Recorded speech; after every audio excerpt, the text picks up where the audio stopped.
Pumulot ng bato ang bata, saka may nakitang rebulto, parang mukha ng tao. Nilagay niya ang bato sa butas. Parang may nag-trigger, biglang may lumabas ang insekto at ikinagulat ng dalaga. Parang nagka-interes siya sa insekto, ngunit di pa siya nakakapag-isip. Tinawag na siya ng ina. Pag-uwi ni Xiaomei, nakita niya ulit ang insekto. Huhulihin niya sana ito, pero biglang lumipad, parang dinadala siya sa kung saan. Sinundan niya ito, dumating sa isang guho, parang kakaiba ang atmosphere sa loob. Nang malapit na niyang sundan ang insekto, tinawag naman siya ng yaya. Sinabi niya sa babae na may maze sa loob, huwag papasok, kahit matanda ang pumasok. Malilito, kaya umalis na lang siya kasama ang yaya. Ngunit sa gabi, biglang nagising si Xiaomei sa mga kakaibang galaw. Kahit anong sabihin niya, hindi naman nagising ang ina. Di niya alam ang gagawin. Nakita niya ulit ang insekto. Lumapit ito sa kanya. Sa tingin ni Xiaomei napakabait niya. At parang kapareho pa nito, ang insekto sa comics niya. Ngunit sumunod, isang kakaibang eksena, ang insekto ay parang naging duwende. Sinenyasan ng bata na sumama sa kanya. Dumating nga sila sa labyrinth. Nakalimutan niya ang sinabi ng yaya. Sumunod siya sa duwende. Hindi nagtagal ay dinala siya ng duwende sa pasukan ng isang kuweba.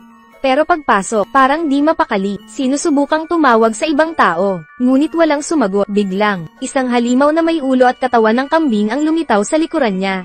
Nagulat ang dalaga sa nakakatakot na itsura nito. Para di matakot si Xiaomei, nagpalabas pa ng mga duwende, kaya kumalma siya. Sinabi ng halimaw na Pan ang pangalan niya. Siya ay lingkod ni Xiaomei, dahil ang babae ay dating prinsesa ng underworld.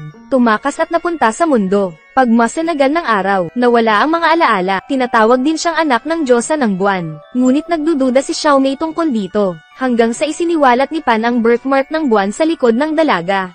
Saka siya naniwala, dahil sa likod niya, may marka ng buwan. Sinabi sa kanya ni Pan, kung gusto mong maging prinsesa ulit, dapat sundin ang utos niya. Pagkatapos ay naglabas si Pan ng isang libro. Sinabi na dapat sundin ang aklat, kumpletuhin ang 3 task, para bumalik sa underground world. At dapat itong buksan kapag walang tao. Pagkasabi noon ay nawala siya. Curious itong binuksan ng dalaga para tingnan. Pero blanko. Kinabukasan, habang walang tao, kinuha ng dalaga ang libro. Agad lumitaw ang laman. Ang unang gawain ay ang paghahanap ng puno. May palaka sa ilalim ng butas ng puno. Makukuha niya ang susi doon. Saka matatapos ang task. Nag-base siya sa libro. Natagpuan nga niya ang puno na nasa libro. Naglabas siya ng 3 bato para makuha ang susi. Tiniis niya ang amoy at saka pumasok. Madilim at basa sa loob.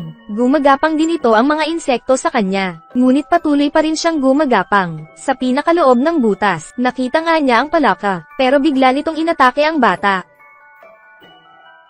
Sa hindi inaasahan, kinain pala ng palaka ang gagamba sa mukha niya. Ang babae ay tumitingin sa bag sa kamay. Bigla akong may naisip, nilagay niya ito sa bato, gaya ng inaasahan. Sumunod ay, nilamon nga ng palaka ang dala niya. Bago pa makapag-react ang dalaga, may niluwa na mucus ang palaka. Nang matuyo ito, matagumpay na nakuha ng bata ang susi. Nang gabing iyon, dinala niya ang susi at bumalik kay Pan. Ngunit di naman ito kinuha. Pinatago niya sa bata, dahil kailangan sa susunod na task. Kinabukasan, nang muling buksan ng dalaga ang aklat, ang lumilitaw ay hindi task, kundi dugo. Biglang tinawag siya ng ina. Nakita niyang dumurugo ang ina. Natakot siya, dali-dali niyang hinanap ang stepfather. Pero mukhang walang pakialam ang stepfather. Isang tyrant pala ang stepfather. Ang bata lang ang gusto niya, dahil isa ang kailangan niya, upang magmana ng kapangyarihan at kayamanan. Mabuti at naligtas ng doktor ang ina. Hinanap niya si Pan. Tinanong siya kung natapos ang task, kaya sinabi niya ang nangyari sa ina. Hindi naman siya sinisi. Upang makumpleto ng babae ang task,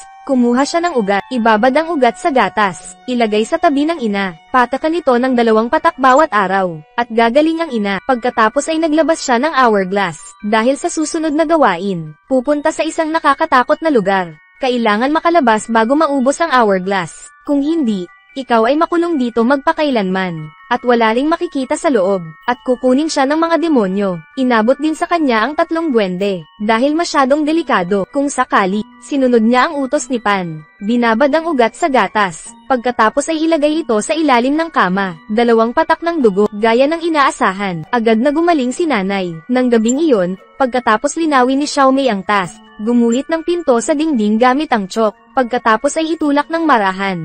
Pagbukas nga niya, kakaiba ang hangin dun. Kinuha ng babae ang duwende bago pumasok, at binaliktad ang hourglass. Nakakatakot na kapaligiran. Napasulyap siya sa hourglass. Naglakad si Xiaomei sa daanan. Maya-maya ay nakarating sa isang lobby. Maraming pagkain dito. Sa dulo ng mesa, mayroon isang halimaw na walang mata ang nakaupo. Nakatingin sa mga mural sa dingding. Napatingin sa mga tambak na sapatos. Sa kanya nahulahan. Ito ay isang halimaw na kumakain ng mga bata. Mabilis niyang pinakawalan ang duwende. Nakakita sila ng pintong bato. May 3 keyholes dito. Sinenyasan ng duwende ang babae na buksan ang susian sa gitna. Gayunpaman, hindi ito ginawa ng dalaga. Ngunit sundin ang sariling intuisyon. Binuksan ang lock sa kaliwa. Matagumpay na nakuha ang gintong punyal mula sa loob. Pero nung malapit na umalis, napatingin siya sa pagkain sa mesa. Akala niya okay lang kumain kahit konti. Hindi niya pinansin ang mga duwende. Pumitas ng isang piraso ng ubas at kainin ito. Ngunit ang natutulog na demonyo ay biglang nagising. Inilagay niya ang 2 mata sa mesa. Idiniin ito sa palad niya. Gamitin ito bilang sariling mga mata. Gayunpaman, ang bata ay kumakain. Hindi na malaya ng halimaw sa likod. Nang malaman niya, kinain nito ang duwende. Nakakatakot ang eksena. Binilisan at tumakas. Ngunit wala na ang sagabal ng mga duwende. Mabilis ding lumalapit ang halimaw. Gayunpaman, sa sandaling tumakbo siya sa pinto. Ang hourglass ay biglang naubos. At nasara ang pinto. Mabilis na inilabas ng dalaga ang chok. Gustong gumuhit ng isa pang pinto. Pero dahil sa sobrang kaba, aksidenteng nasira. Nang makita ang halimaw ay malapit na. Sa kritikal na sandali na ito, ginagamit ng batan ang natitirang kalahati ng chok. At gumuhit sa taas. Mabuti na lang at nanghihilahin siya. Nakatakas pa rin siya. Ngunit nawala ang 2 duwende. Pinuntahan naman siya ni Pan. Tinanong kung natapos, ngunit nagatubili at hindi naglakas loob na magsalita. Sa oras na ito, ang tanging natitirang duwende ang nagkwento kay Pan. Nagalit naman si Pan. Ang isang matakot na bata ay hindi maaaring maging isang prinsesa. Kaya hindi na siya makakabalik. Ngunit ang masama ay, nakita ng stepfather ang ugat na tinago niya sa ilalim. Akala niya ang sakit nito ay dahil sa ginawa ng bata. Nagulat din ito nang makita ang ugat. Tinanong niya ang bata kung ano iyon. Para pakalmayan ng stepfather, inihagis ni ina ang ugat sa kalan. Gayunpaman, habang nagniningas ang apoy, sumasakit na naman ang tiyan ng ina. Bagamat nailigtas ang bata, pero nawala ang ina. Mula noon, dahil walang proteksyon ng ina, araw-araw siyang sinasaktan ng stepfather. Nakita ni Pan na kawawa siya. Nagpa siya na bigyan siya ng isa pang pagkakataon. Ngunit walang sinabi ang dalaga. Niyakap lang si Pan, dahil ito na lang ang tanging suporta niya. Kahit anong hilingin nito, ay papayag siyang gawin. Ngunit nang sinabi ni Pan ang task, saglit pa siyang nag-alinlangan, dahil hiniling sa kanya na nakawin ang kapatid. Pagkatapos ay dalhin ito sa palasyo. Pero para makatakas dito, pumayag pa ang bata. Ginamit niya ang tso. Pumasok sa kwarto ng stepfather.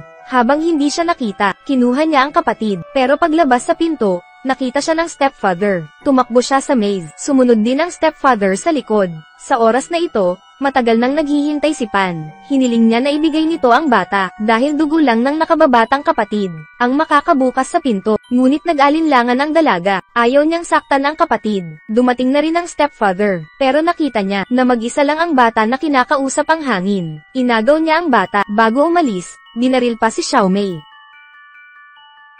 Sa huli, nahulog ang dalaga sa bakana ng kuweba. Binaril at napatay din ang stepfather ng dumating na army. Sa oras na ito isang mahiwagang eksena ang nangyari. Habang tumutulo ang dugo ng dalaga sa butas, kumislap ang isang gintong ilaw. Paggising niya uli, lumitaw na sa maluwag at maliwanag na ilalim ng lupa. Sinabi sa kanya ng hari sa palasyo, nakapasa sa pagsusulit dahil sa kanyang kabaitan.